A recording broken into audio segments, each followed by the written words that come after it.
Okay, I know Tampa Bay fell to Washington in their final preseason game, but remember, starting QB Jameis Winston didn't even suit up, and our kicker Roberto Aguayo looked a lot better. Despite heavy rain, he converted 2 field goals, one from 50 yards out. So there is hope, Bucs fans. What I'm trying to say is there is a lot to cheer for when they take on the Atlanta Falcons on September 11th for real. And I got to say, there's a lot of trash talking going on behind this camera with our production assistant, Juan, who happens to be an Atlanta fan.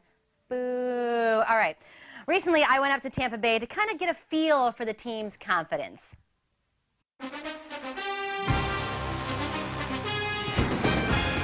Winston's pass caught for the touchdown.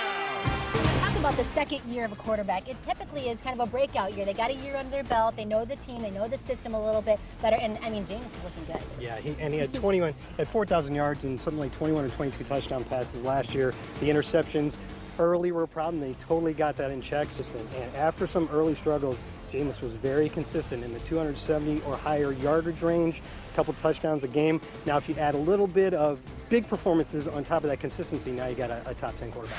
See, the thing about winning, when it comes to lifting weights and all the drills that they do, that enhances execution. Right. But as far as winning, that comes from here. And that's what Jameis has. He's so ready. He's so ready. Yeah. I got goosebumps thinking about the potential of this team with Jameis leading the way, you know. And first-year head coach Dirk Cutter likes what he sees. Well, you know, Jameis, every day he asserts himself more and more as a leader. I mean, he's still got plenty of things he needs to work on as the quarterback, but I love what he's doing leadership-wise. And I mean, we're going to be a run-first football team. You know, you've got to run the ball and stop the run to win in this league. And when it comes to stopping the run, there's one Buccaneer to keep an eye out for. I think defense is looking pretty good, especially my favorite player, McCoy.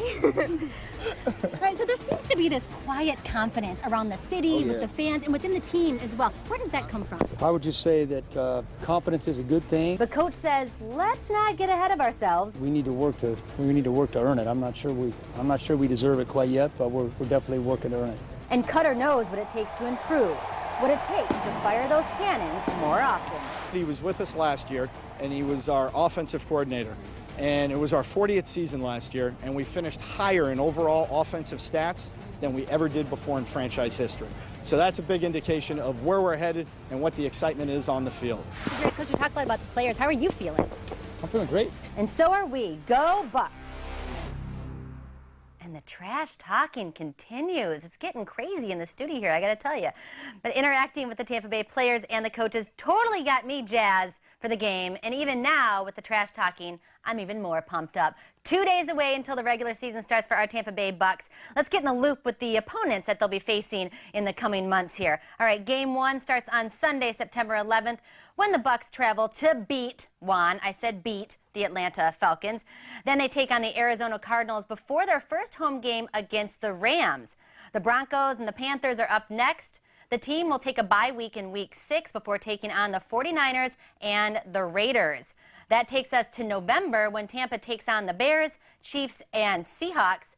They'll fly on over to San Diego in the beginning of December. That's when Drew Brees and the Saints, followed by, who knows, and the Cowboys, maybe Romo, maybe Dak. Maybe Romo will be back by then. Maybe it'll be Sanchez. Who knows? I guess we will see the QB for the Cowboys then. In Week 16, the Saints come marching back in before taking on the Panthers in the final week of the regular season in the NFL. That is some serious football. I'm really, really excited about it. All right. It's a story that caught the attention of the world a few years back. Remember Captain Sully, the pilot who landed a plane in the Hudson River, saving everyone on board? His story is now on the big screen with some serious Oscar heavyweights. We've got a preview up next.